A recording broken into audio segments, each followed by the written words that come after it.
Posibleng isang sindikato raw ang nasa likod ng pagpatay sa political vlogger na si Alicia Lipata o mas kilala bilang Mima Alicia.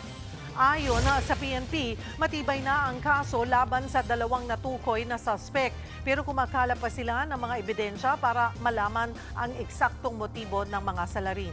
Kabilang pa rin sa iniimbestigahan ay kung may kinalaman ang pagpatay sa pagsuporta ni Alicia kay Pangulong Bongbong Marcos. July 17, nang pagbabarilin ng riding in tandem ang political vlogger sa harap ng kanilang bahay sa Caloocan. Nagpaabot naman ng pagkikiramay ang ilang personalidad. Personal na pumunta sa burol sina Senator Risa Ontiveros at dating Senador Antonio Trillanes. Ibinahagi naman ni Senator Kiko Pangilinan ang mga larawan kasama si Alicia. Ayon sa Senador, isa ang vlogger sa mga mahalaga at matapang na boses sa kanyang kampanya. Nanawagan din ang Senador ng masinsinang investigasyon sa pagpaslang kay Mima Alicia.